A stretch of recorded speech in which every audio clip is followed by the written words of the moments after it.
So Celeste, Hi, darling. you are a comedian, Yes. an actor, now a writer, and I think it's fair to say a surprise influencer. Not everyone saw that coming. No. No. No, mainly me, I think. Yeah. But I don't think I am an influencer. I have a real thing about that. Yeah. Because to me, an influencer, influences people to buy things. And I've had merchandise that I've tried to sell. It's still in my garage at home. So I'm not an influencer. No.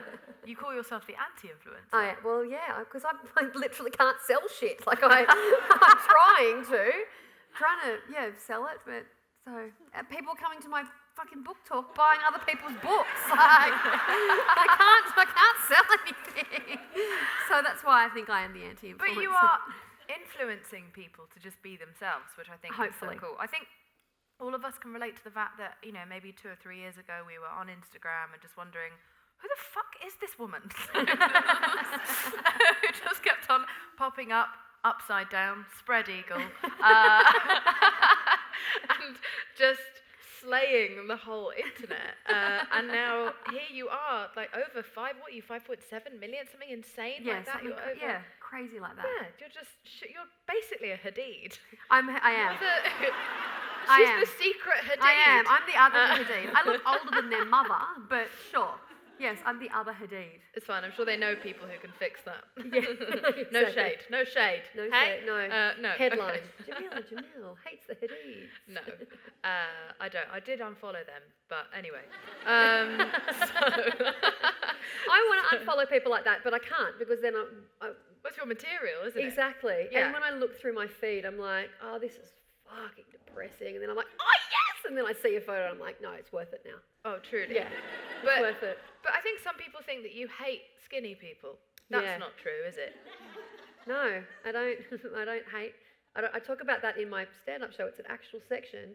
Headline, I don't hate hot people. Because I don't. I'm married to only the hottest person in the world, so obviously don't hate hot people. Yeah, he's here. Oh, yeah. But everyone's like, all the women are like, what? He's burying his head in his hands. Start his lipstick. Don't. No. No, I don't hate hot people. They just get away with more than fucking non-hot people get away with. Yeah. And it annoys me. Because society deems them acceptable. And that because they look good is the best currency in the world, and that's all that matters. So they do really, really attractive people get things that they shouldn't get. Like they might be assholes, but they look good, so you can have all the nice things. Yeah. Do you know what I mean? And that just it just annoys me.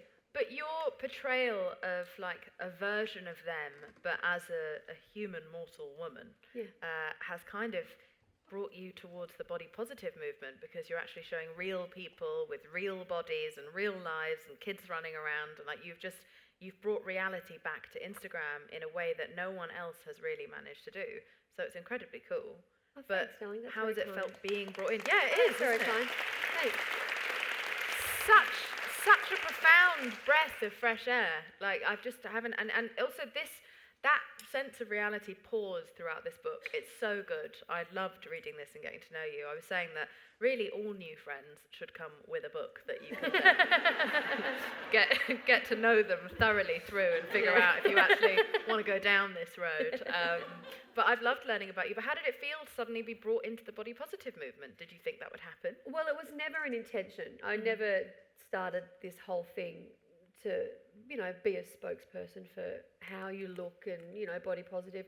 I've never really gotten anywhere on how I looked, and I've never thought that was kind of a bad thing. I've just been like, oh, that's kind of cool. And I always knew in me that I would find success later in, I'm not old, but like later in life, not in my early 20s, purely because my main currency isn't how I look. It's who I am and my talent and my sense of humour and all of that. So to be kind of put into that world it's great. I'm really happy to be in it, but I have a lot of frustrations with it as well, because there's a handful of us who are all about body positive, and I was saying this to you, I get asked about it a lot. Ashley Graham gets asked about it. a lot. Lizzo gets asked about it a lot because, and I get frustrated that models, the Hadids or I get asked to stop talking about it. Yeah. No, please don't ever stop talking about it. Go on. Models don't get asked about it because it's still, I mean, it's a great thing that's happening, but it still, to me, that shows that the way they look is normal. So we don't need to kind of ask about that. But the way I look, or, plus size, fucking hell, what isn't normal, offensive so term. we need to explain it or justify it. And I just wrote a thing for Harper's Bazaar about it, and they were like, "How do you feel about body positive?" And my opening sentence was, "I'd fucking love to stop being asked about it." And they wrote back and went, "Thanks for the article." Like, that's no problem. Yeah, I guess also a lot of people, it's been sort of co-opted by the internet, predominantly by slender people with lots of abs and very high cheekbones who are very young. Whereas actually it's a social political movement for people who literally are dying because of anti-fatness, because of what happens to them with doctors and stuff. Yeah. So it is bizarre that it also gets thrown to people. Also bizarre that it gets thrown to people of our size, where really we're not a size that is normally discriminated against en masse. Absolutely. And yet here we are, being made the spokespeople talking about it. Which is weird. Still talking about how I look. Yeah. Yeah. Well, let's stop talking about it. Yeah. Let's move on. Thanks for coming out, about though. it anymore. Yeah, bye. Okay, so we have only really learned about you for a while, but you've been at this for years. Yeah. And it's been quite a journey. So does this make you value the success more? You said that you had an inkling that you were going to make it later in life. Yeah. You were still working. I mean, Celeste has been acting on television in like big shows for quite some time. For years, But in Australia, so who cares? Oh. No. Only Australian people care about are the Hemsworths. I know. Don't worry, I don't feel bad about it, I know. But I've been acting and for 15 years. Lots of years. But that was great and I loved it, but I never really got a ton of success from it. I always knew that there was kind of more for me, especially in the comedy world. And the main show that I worked on in Australia, All Saints, was a medical drama like Grey's Anatomy for Australia, and I was always kind of the funny chick on it. And then I finally got a bigger role and went, bought an apartment, and then the show got cancelled 6 weeks later. Like, that's awesome. But that was great. But it's not until you take half-naked, inappropriate, unflattering photos of yourself and stick them online that people go, you should run for president. All of a sudden, I'm hanging out with you and people are hearing me talk. So, yeah. Oh, God, I really hope I'm not a measure of your success, No, mate. because I'm done after You're this. fucked. Yeah, no, it's done after this. Great. And so is that now going to be something that you're going to come over to America and do? You talk a lot about wanting to be in Friends. She's fucking obsessed with Friends, which makes me trust her, frankly. Friends is the greatest show ever. Yeah, people who don't say Friends is the best show ever are also the same people who say they don't like the Beatles, and you can all just get in the bin. Get in the bin, get in the trash. And yes, it's dated. Don't come at me with yes, it's dated. I get it, but still the best fucking show ever. Yeah. End of sentence. Read my book about it. Yeah. Love it. It is basically an ode to Friends, as well as some extraordinary life stories. Someone invited me, Whitney Cummings said she's doing a show with Lisa Kudrow, and she goes, "Do you want to come to set and meet her?" And I went, "Nah." I shut down. Why didn't you pass the invite on to me? What's wrong with you? No, you get Kristen Bell. I want the cast of Friends.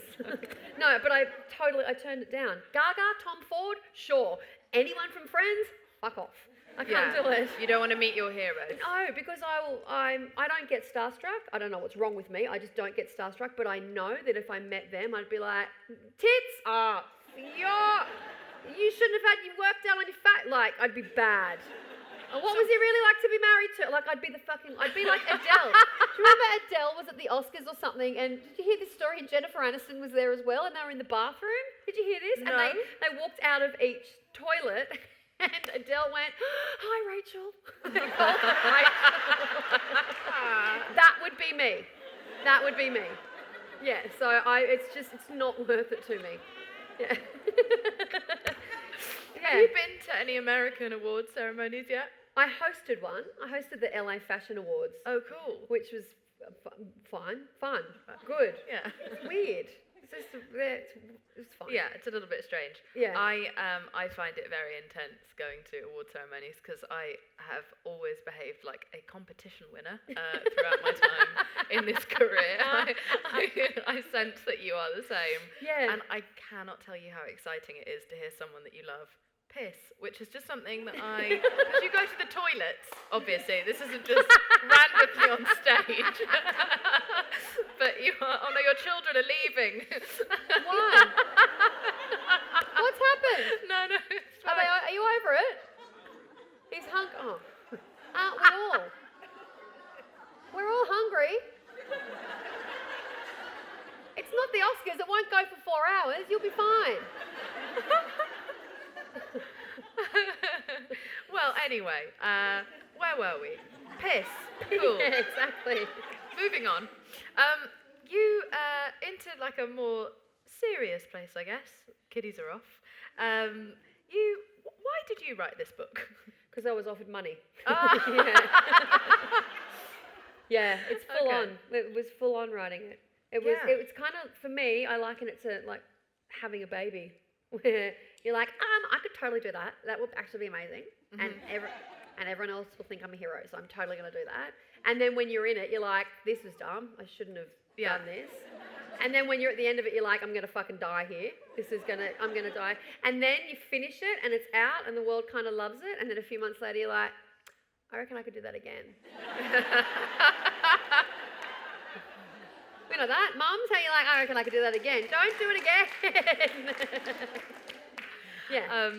Yeah. But you've written it and it wasn't what I expected. I thought it was just going to be a sort of a lolcano, one might say. No one says that. Don't ever say that. No one It's says disgusting. that, but I love it. I was trying to get it started.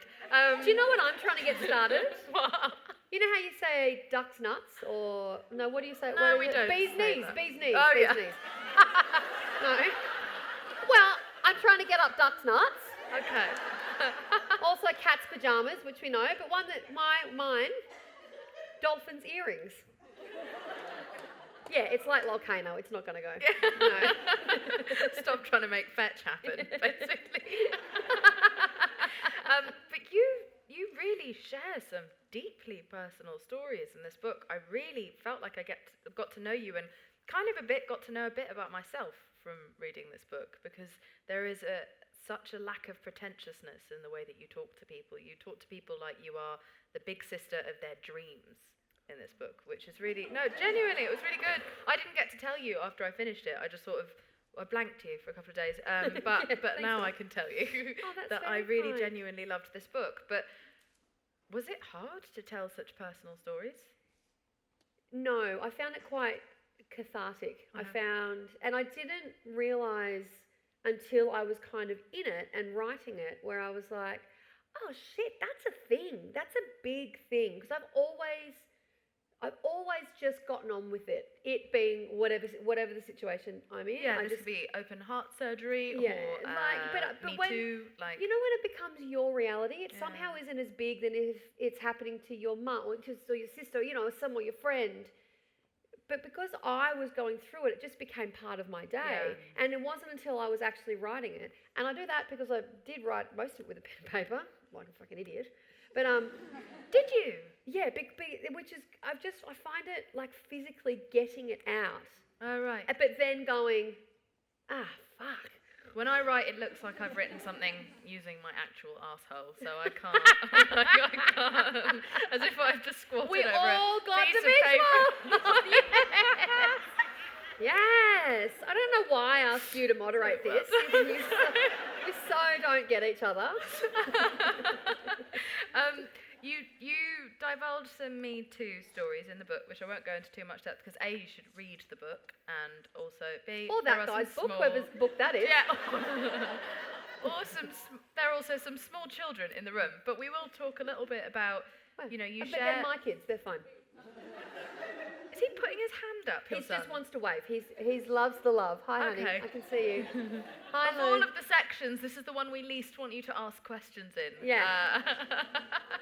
But you and I have been kind of talking about the fact that you do have some concerns around the Me Too movement. And thank you for sharing your stories in this, by the way. I think it'll be healing for a lot of people to hear your attitude to those stories. Again, I didn't realise they were Me Too stories until I wrote them. And actually, Arpy, my husband, we were talking about the book and like what I was going to write next and everything. And he was like, "Oh, what about that time that this happened?" And I was like, "Oh yeah, that was shit." And he goes, "That's a thing. That's fucked up. That's not okay. That's a Me Too story." And I was like, "Oh yeah, that not the one when I was younger, the one I was with the DJ." And I was like, I didn't realise that was an actual thing until, he said it to me. I don't know, and I didn't know if that was a way of coping with it, but I'd totally forgotten about it. And it wasn't until he reminded me that I was like, yeah, that's really full on. The Me Too movement is excellent, and I was saying to you, and it's so important. My fear with it is that it is treated like a fad, like, oh, well, that was part of the Me Too movement. Anyway, like a fashion statement. Yeah, and time's up, everyone wore their black dresses and their pins, and then they went and worked with a bunch of sex offenders. But it worries me. Yeah. Like, where's Rose McGowan gone? I need her back constantly in my face at all times, leading this. Well, she's been gaslit to within an inch of her life. And I worry when people, even just talking to people, they're like, that was part of the Me Too thing. I'm like, that's not done. It's not like Tencel jeans. It's like fucking, it's not gone and never ever to come back. Time's still up. Yeah, it's still happening, and it's still not okay, and it's still and it's happening so far outside of just Hollywood. Like, it's happening in every office and every industry. It's happening all around us, and so we need to really make sure that conversation gets pushed out. Absolutely, and I think so many people need to be looked after because of it. Like, there's a whole generation of women out there that are like, oh yeah, now that we all talk about it more, they're like, oh yeah, that used to happen to me. Oh my God, I was sexually harassed for 30 years of my career. I had no fucking idea until now. So that can't, for me, I think it needs to just be bigger than black dresses on a red carpet, which I think is great, or pins, or, you know what I mean? I don't want it to be like celery juice where we go, I'm not doing that again. So, yeah. God, it really tastes like arse. It's the worst. Why? It's like arse after a big night out too. It's bad. It's 50 Shades of no. Arse. Yeah. And I try, and I'm always one that goes, this is so shit. Get some celery on the way home, babe. And I try, I'm like, fuck off. Yeah. I hate it. I'll What just go made you upper size in pants. What made you why did you even go there? Because, Who are you? well, 1 week in LA. Yeah, I know, right? Celery juice. Dude, I've changed and I fucking love it. No, none of this is my hair. Some dude put it in for me. Someone else painted my face, and I have a stylist who now travels with me with her kid. Like, I'm so different, and I love it. But I won't do celery juice. Good. Yeah. So you've been a comedian in this industry, and you've been doing stand-up all the time you've been acting? No, trained actor, acted for ages, and then it was a few years ago now that my friend, people have always said you should do stand-up, and I'm like, no, just. It was terrifying. Yeah, and just didn't realise that I could do it, and wasn't really that interested into it. Wasn't that interested in it. Wanted to just play characters and act with other actors. That excites me. But then a friend of mine was doing a show, and she asked me to open for her, and my oldest son was about maybe 3 months old, so I reckon I'd probably slept, 45 minutes in that 3 months? And when she called, I went, yeah, oh, no, yeah, no, oh, yep, and then had just agreed to it, and that was the best thing, and then I did it, and it was supposed to be a 5-minute opener.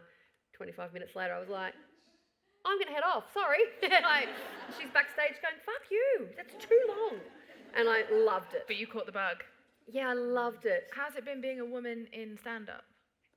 It's great because my audience, because my audience are women. And I played 46 shows in 5 weeks last year over here. Yeah, because I'm a hero.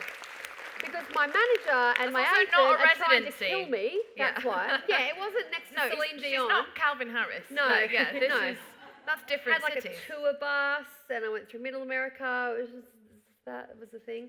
And then, but some of the shows, a lot of the shows I played, you go in and Bill Cosby's still on the wall. Yeah.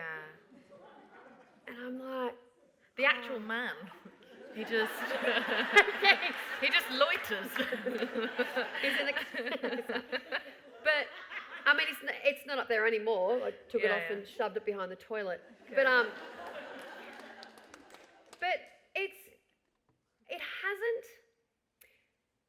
hasn't affected what I do. I don't think I would be any different were I a man, or my attitude toward comedy and stand-up. I just really enjoy it.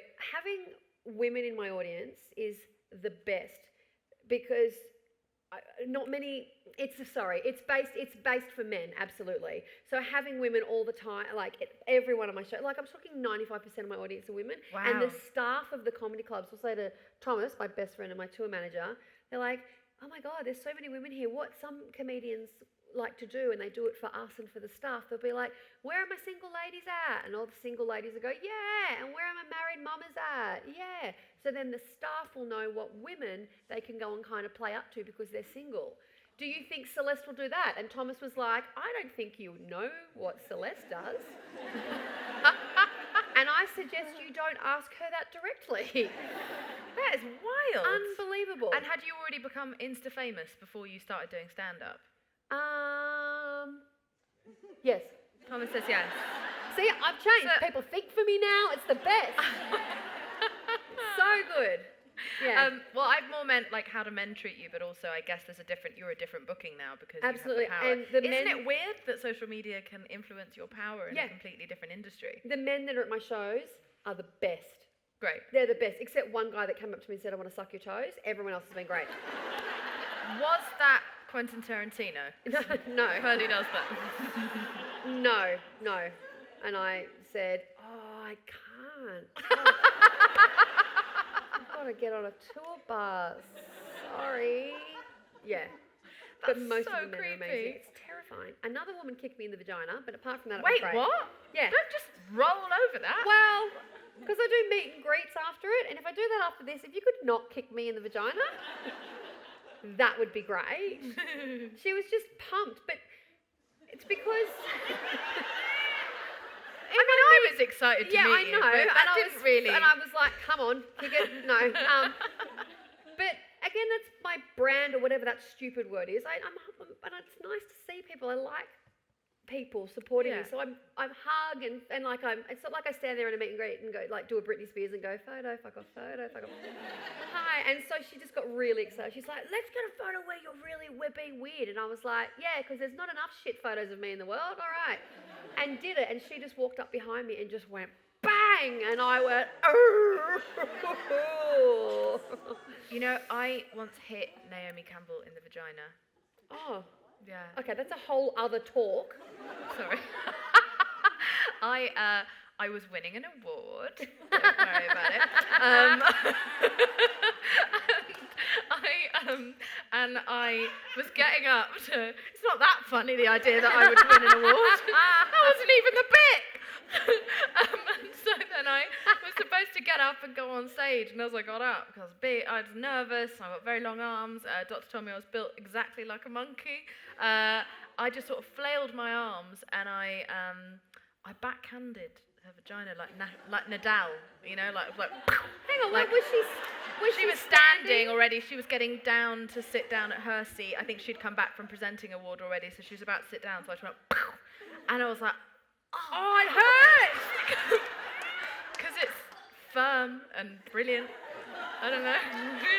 Did it not bite you? I would have gone, No, I was just like, and then I turn around and I look at her and I realise that, oh no, she doesn't come here to play. No, like, she will like just be Naomi Campbell because she's a queen who can do whatever she wants. And so I ran onto the stage. Did she not flinch though? I can imagine she just would have gone. No, she was kind of just like, oh. And then looked back up at me and I was like, cool, I'm going to run onto the stage where I might be safer. But unfortunately to everyone else in the room, which was about 1,000 people, no one else knew that had happened. So I just looked like this really eager bitch running to get my first ever award. Anyway, don't know why I told you that. Let's stop that. Talk to me about when you realised that there was a currency in being a funny woman. You've been funny for a long time, your whole life. You were a funny kid. I've always known it's had currency. Yeah. Always.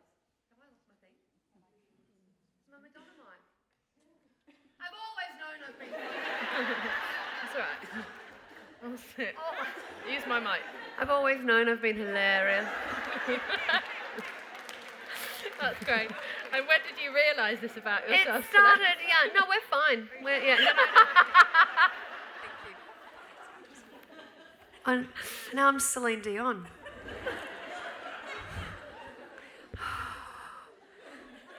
Someone's fiddling with my... Hello?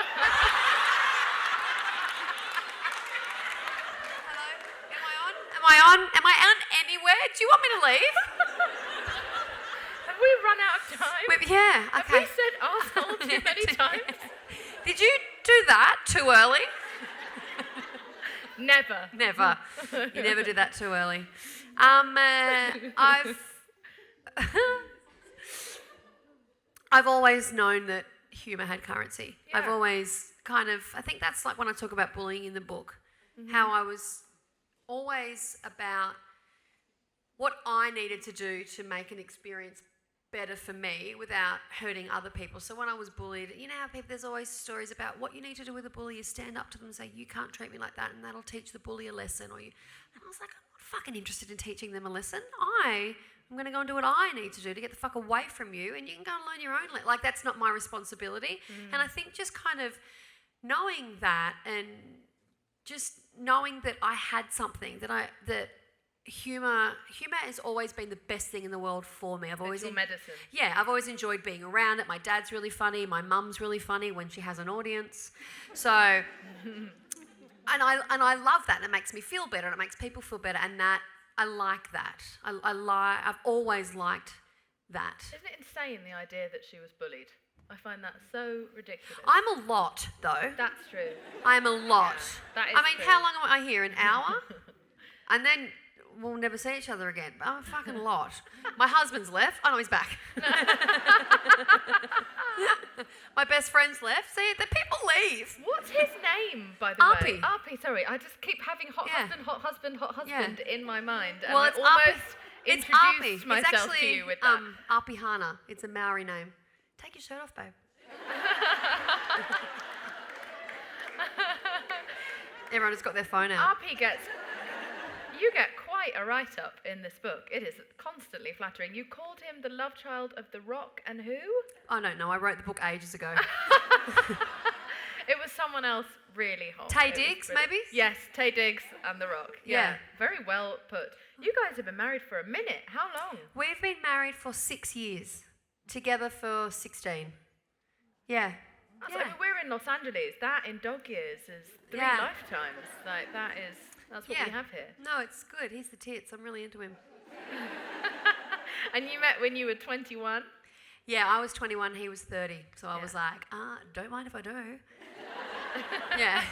And I've never been confident around boys. I've just always been their friend, and that's always been fine. Like, I quite like it. You're the funny friend in the rom-com. Yeah, exactly. I'm the one that goes and talks to the girls for the boys, and that was always fine. I didn't really, it was never an issue until it was, where I was like, I don't want to talk to her about it. I want you to talk to me about it. Oh, I'm feeling things, that sort of stuff.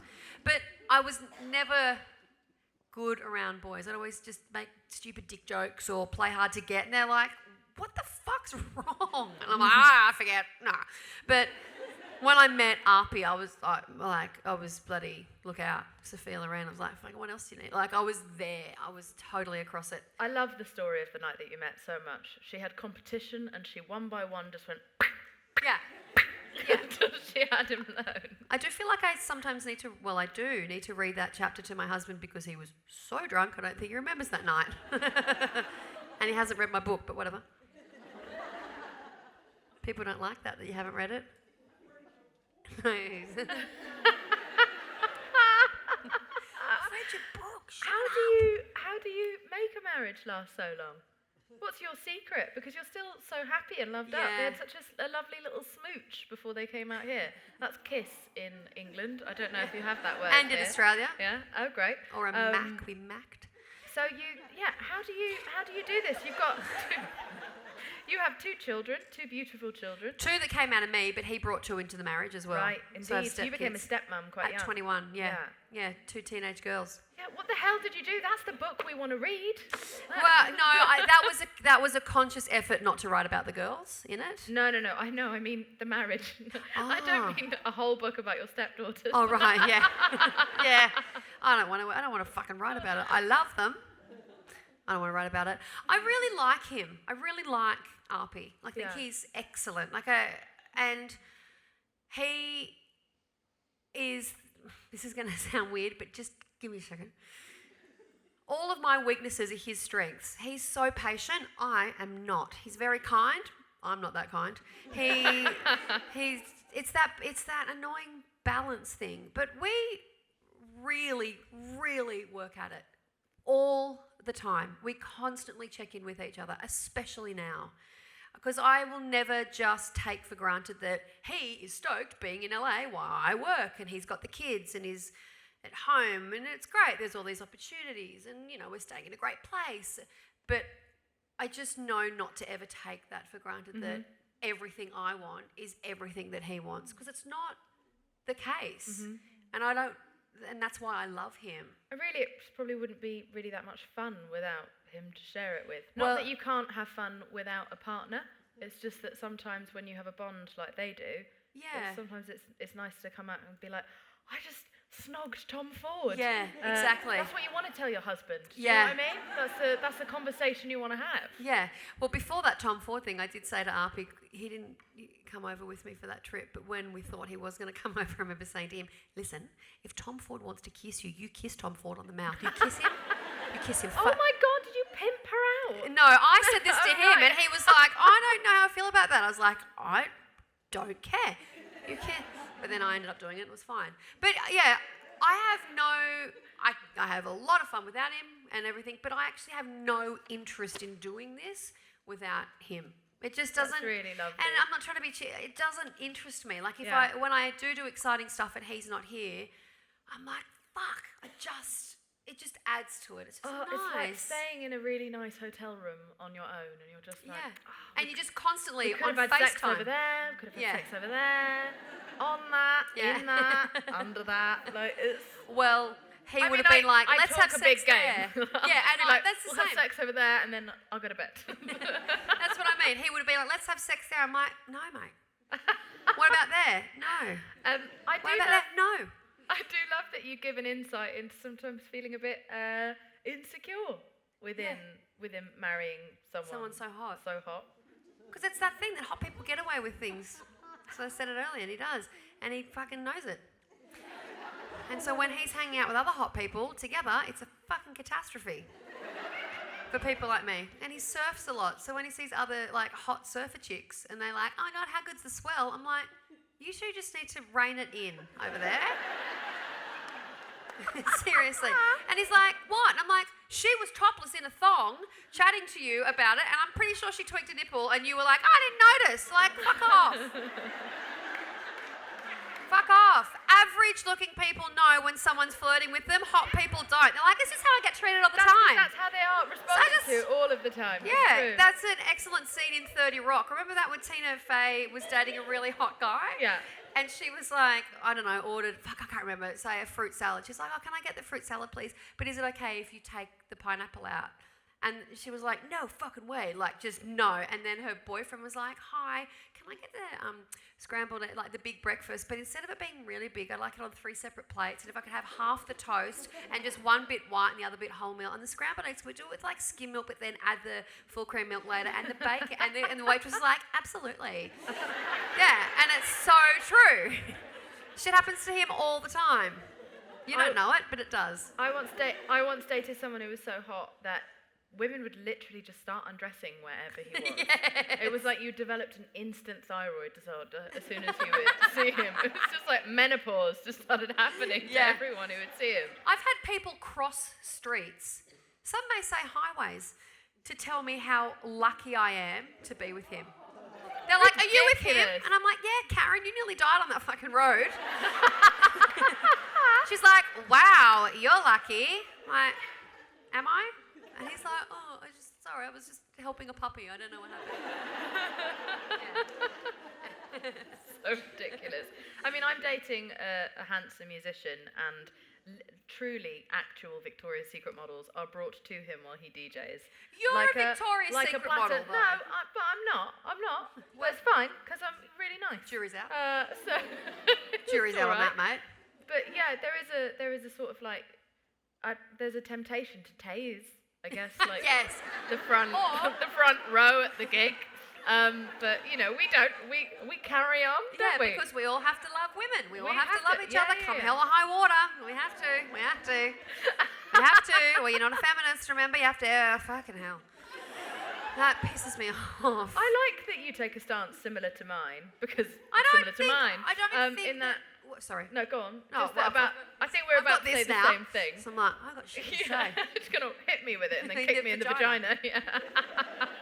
And I'll just run to the I like the fact that, similarly to me, you don't believe that just because someone else is a woman, that person cannot be called out or disagreed with. I think that has become a little bit of a toxic way of silencing women, is that when one woman does something problematic, other women aren't allowed to question that woman or say anything, otherwise they are deemed a bad feminist. Exactly. That's not your stance, right? That's exactly how I feel. I don't think that we all just have to, well, as women, we don't all just have to respect and love what we all do just because we all have boobs or a uterus or what that. And I think that's quite demoralising as well, because men aren't really expected to do that. Men aren't not calling out Donald Trump because he's like, well, that would be anti-male. Exactly. Of me. Yeah. Exactly. But yeah, women, that's like with my Instagram account, they're like, well, some people go, well, you're body shaming that girl, that thin model. We should all us women should be supporting each other. And I'm like, no, I don't. I don't agree with that. If I think what someone is doing is shit, I'll tell them it's shit. If they happen to be a woman, so be it. I have enough respect for that person or for women and for feminism to go, I don't agree with that. And good tits though, I got good tits too, but I don't agree with what you're doing as who you are. I agree. Yeah. That's really fair. It also extends someone an opportunity to actually get better. Yeah. It says to someone like, I believe in you. Like me with the Kardashians. I don't hate them. I just want them to stop selling the pootie. Yeah. You know what I mean? Just stop selling it and I'll get off your dick. Like, just do But better. I kind of don't want them to stop selling it because I don't want you to get off their dick. Do you know what I mean? You need to stay on their dick forever. Oh God. It's so good. The amount of videos I reckon they've got you and dicks me too. on toilets on the internet, it's just not okay between us. Oh, yeah. The amount of photos of me... Okay, I don't want to go there with the amount of ugly photos of me out there. I mean, I don't find them ugly. I just find them absolutely brilliant. What do you want people to take away from this book, other than the best cover I've ever seen? Oh, it was a Vanity Fair cover. That's what we were trying to... when they do the Hollywood special and they have all the different people? That was what we were trying to do. Look, it's not War and Peace. It's not going to take you ages to read. Seriously. I hope people enjoy it. Mm-hmm. And I want people to, just have a laugh as well. I love storytelling. These just happen to be my stories. As an actor, you tell other people's stories. So it's nice to kind of tell my stories. And I hope for people to be entertained by it. It's not something now where I'm like I don't have any desire to then open up my life and now it's all on. I'm very clear and calculated in what I put out there. It seems like I do, just no matter what, Celeste, she'll do anything. And I'm like, no, I've curated this career for myself. I know what I'm doing. And that's like with the book. I put out there what I think are interesting stories. Yeah. And I hope just people are like entertained by it. Can I add to that? Yeah. For you. Yeah. That's all right. I also hope that people take away what I took away from it, which is that you hyper-normalise the things that happen to us in life. Not just the bad things, but just the everyday things. Something that I spend a lot of my time focusing on eradicating is shame. And I feel like you're very good at that in this book. And so if you are someone who suffers with a lot of shame around thoughts that you have or things that you do, she's done them all. And she's got a really great attitude about it. So you could learn from that. I'm half joking. No, genuinely, it was really refreshing to have someone be so candid and just be so practical about what it is that we should do with our feelings when things happen. Good. Thanks. No, thank you. What's next for Celeste Barber? Got a podcast? Okay. This is where Come I have on. to wake up. Wake up. I have a podcast called Celeste and Her Best with, he's left again, Thomas, my best friend. That is on Luminary. You've got to pay, what is it, $9 a month or so. Can you just do it though? Because they are on my dick about it. My tour, I have a tour. I'm currently touring, doing my 3rd US tour, which is really, and then I go to Europe. Congrats. Yeah, which is fucking awesome. I'm pumped to go to the UK and Europe. Yeah. And the book. I have the book. Yes, the book. And I've lost power. Well, that's fine. Let's go to the audience. Questions typically here start with a W or an H, sometimes a D. They are short. There is no such thing as a 2-part question. And tonight, only Jameela gets to ask follow-up questions. He's all fun. I'm so stressed. I'm so fucking stressed. Shit, Did you get okay. Okay. A W, an H, or a D? All right. How do I have to answer them? Can I just answer them, or do I have to I'm terrified. Good luck. Okay, thank you. I was wondering. Yes. Can you take us through like that first, before you took that first photo? Can you just take us through like what you were thinking and how funny was it? Because I can, in my head, I just picture it being like hilarious with your friends talking about, let's take this picture and go like that. Yeah. Okay. The very first one. What was it? It has a bit of a story. The very first challenge accepted photo I ever did was one of the girls that bullied me at school now runs a really successful, like internationally known, I say body shaming website, but it's a healthy living website. Did you go to school with Gwyneth Paltrow? No. But I am having dinner with her tomorrow night, Great. so I'm scared because I was like, I really have changed over. Anyway. And the very first photo I did was from that website. And I remember I just had my second son, maybe not just, he was like maybe 6 months old. And work-wise, I need creativity. I want to work, I want to do stuff. And I remember just kind of being on Instagram a lot. And, at 3 a.m, when you're like, no, I'm very body positive, whatever. You're like, I can handle this. Yeah, I'm you're a like, it grown doesn't really woman. matter. But then, like at 3 a.m, when you can't sleep, all those horrible fucking insecurities set in. You're like, fuck no. And I knew that there was something in it. And my sister and I would talk a lot about it. Like my sister would be like, have you seen that photo of so-and-so getting out of the pool? Like, this is not how people get out of a fucking pool. This is how people get out of a pool. And I did it, the very first one I did, it was a very simple one, my legs up a wall. I think I actually took it myself. I think I set up a timer on my phone and put it over, and did it. And I remember the caption I wrote was, I'm starting something, so hashtag Celeste Challenge accepted. Because I don't know, it was something in me where I went, I think I'm onto something here, especially on Instagram back then. I don't know how long I've been doing it, 48 years. It was a platform only for the beautiful, only for the rich, the privileged, the beautiful. Finstagram. Yeah, it was only for that. And I knew that I was cutting through. There's so much comedy on Instagram and stuff now, which is great. But I remember back then going, I reckon I'm going to kick this in the dick and it's going to go pretty well. And then it just grew. So it was a pretty boring one, but yeah, she saw it too, the girl who bullied me. Yeah. Did she? And then started following me. I was like, oh, sorry. I used to talk about it in my stand-up show, and then I'd put the photo up, but then I got really scared that she'd come to one of my shows and try and beat me up, so I pulled it down. You can take her.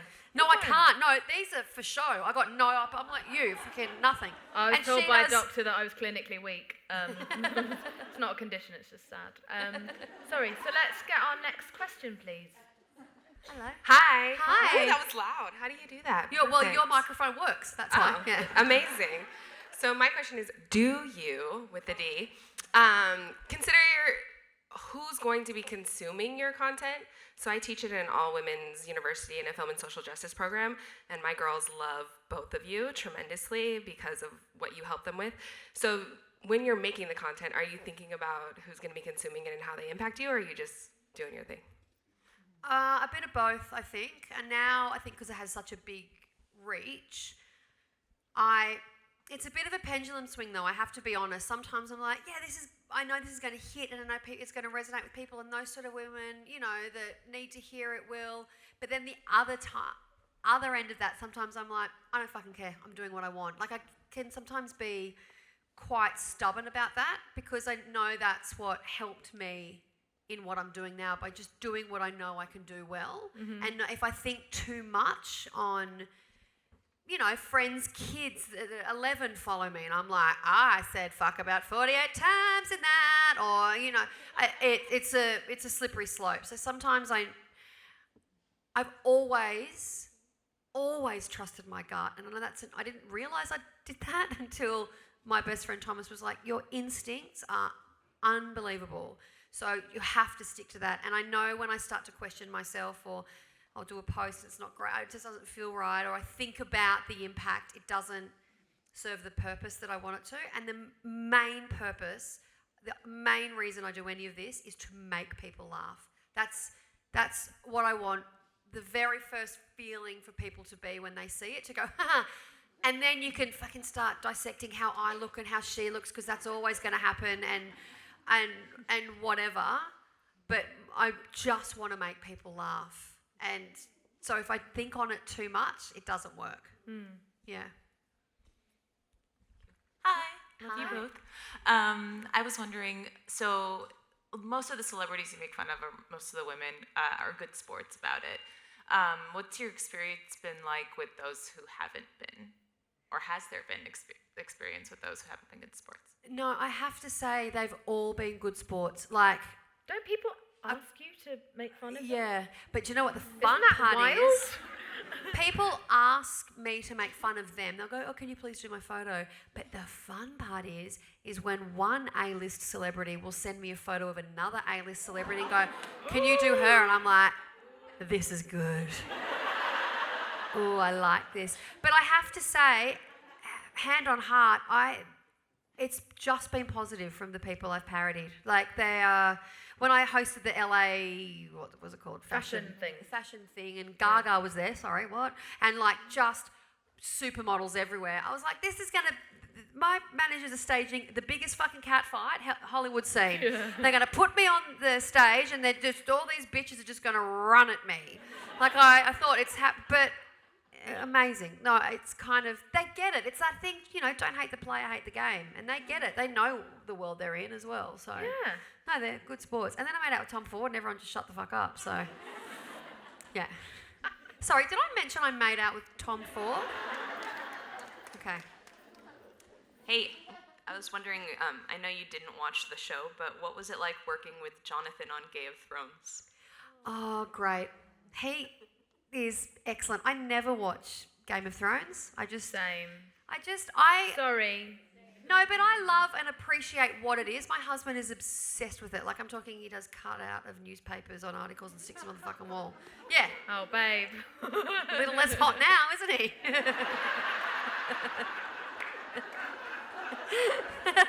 He just went like this. Yeah, he's just like, bitch. But I love the hype that it had. Like, I love that a TV show could do that. I never watched it, but I remember watching sections of Game of Thrones and thinking, oh, this is clever. So when he asked me to do the finale of the whole season, at first I said no. And then luckily Steve, my manager, went, give it a minute, have a think. And I went, yes. And it was great. It's so clever how they watch it that night, script it, and they shoot it the next morning. And he's just onto it. And I had a lot of fun doing it, yeah. Hi. Probably slightly more serious question. Hello. For both of you, have you had much of a kickback from Instagram as far as you're both doing things that are a little bit anti-establishment to what Instagram is? You mean Instagram itself? Yeah. Or the people on it? Well, the platform. The platform. No, they fucking love me. Yeah. Do they like you? They love me too. Yeah, because great. Do you know that I heard that Instagram are now kind of doing seminars and stuff around the world on teaching how to be more likable more, what's the fucking word? Having more Attainable. integrity as well. Yeah, Like, on Instagram, and I'm like, you fuckers created this monster. They started it. Like, if Yeah. anyone should be doing those seminars, they should be paying us a lot of money to be doing that. yeah. Not the kind of, but overall, no, they used to pull down my photos though. Sorry, Oh, darling. did they? Yeah, it was interesting. So some of the photos I would do, the original would be like, there's one of Rita Ora where she's kind of naked. She's not kind of naked. She's naked. Good on her.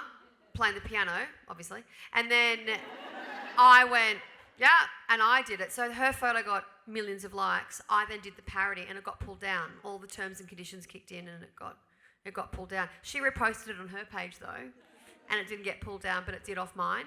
That hasn't happened so much now, I think, because my following's grown a lot. Mm-hmm. But I talk about, that's a whole section in my stand-up show that I talk about in a really funny, entertaining way. Buy tickets. How what's allowed and not allowed. I think Instagram are interested in undoing the damage that has been done on Instagram, which isn't necessarily their fault. They did start this devil of a social media platform, but they weren't responsible for how much toxicity. Human beings do have like an extraordinary capacity to make everything the devil. Everything good, we turn it into porn and evil.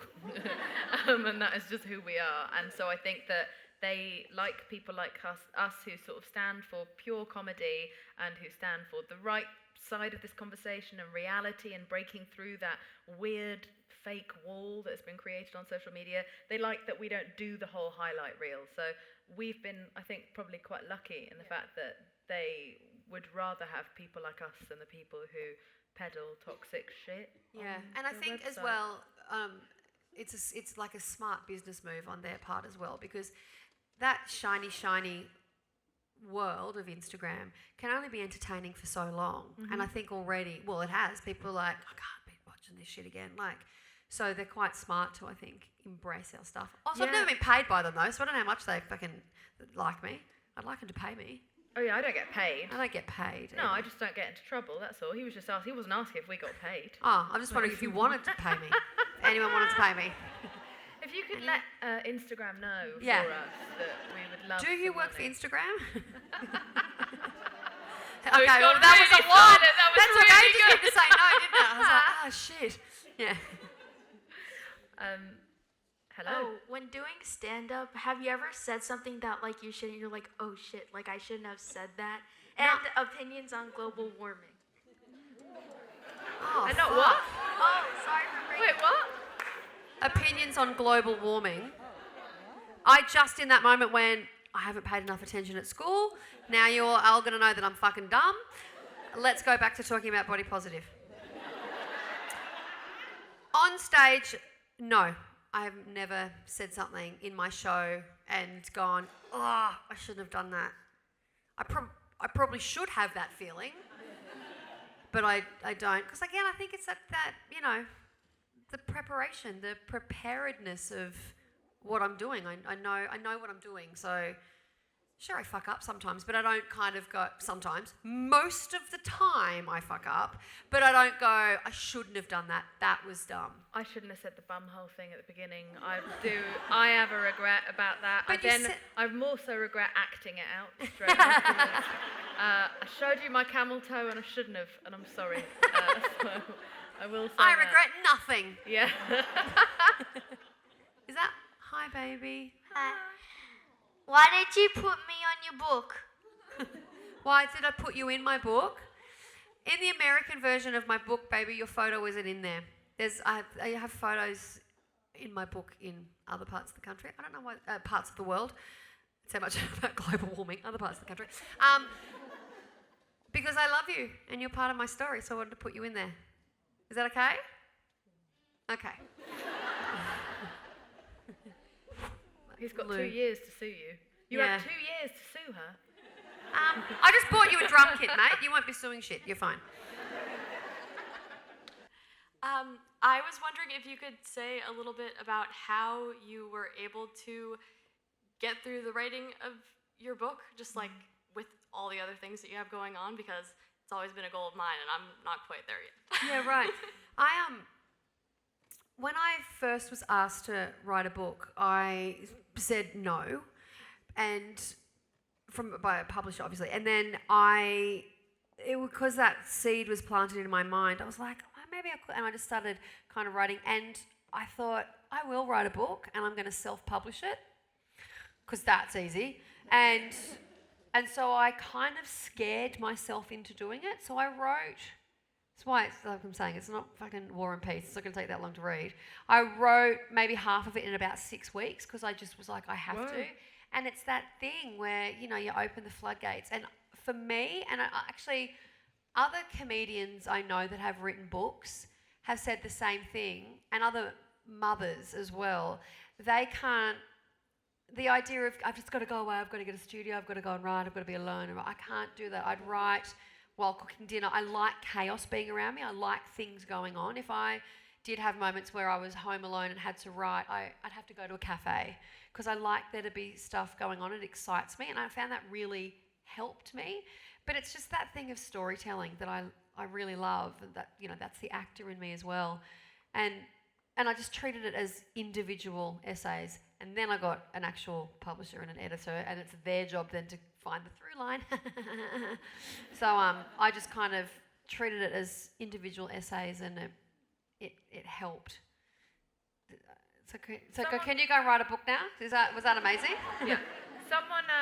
Someone gave me some really good advice. There's a comedian called Rob Delaney, and he's a great writer, and he told me that what he does in the morning is he just starts journaling about his day, just anything to start writing on a laptop. So he's like, this morning I had eggs and waffles and da-da-da-da-da-da-da-da-da. Just starts going through his day, and it just sort of switches his brain into writing mode, because there's nothing better in the world than writing if you are a writer. There's nothing worse in the world than thinking about writing if you are a writer. So it just forces you into that zone. So you could use that and tell people that I actually came up with that.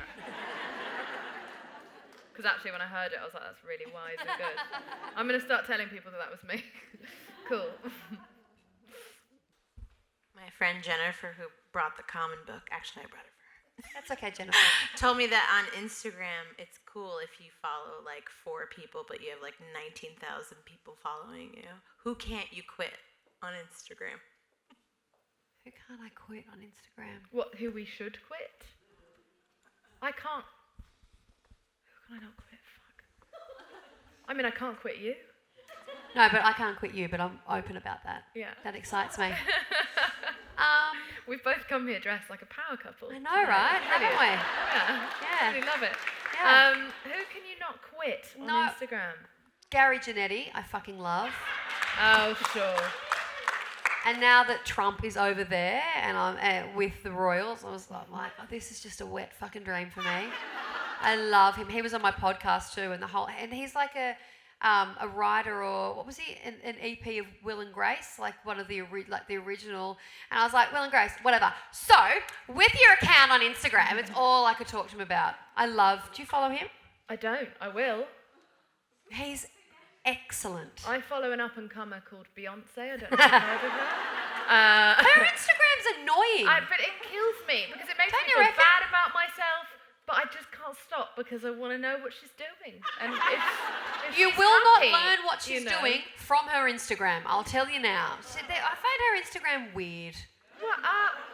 Ooh.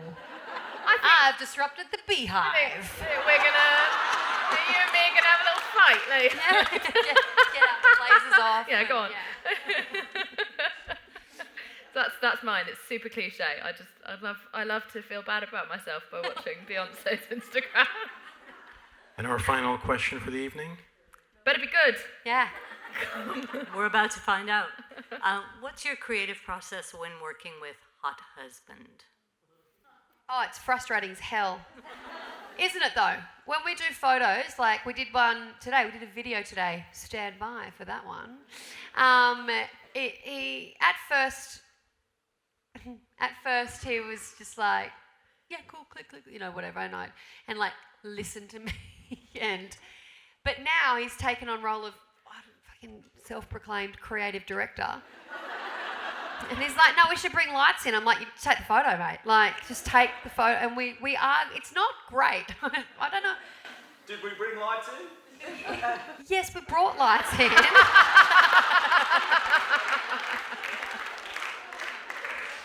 But that's one thing where I'm like, I'm happy not to do all these with you.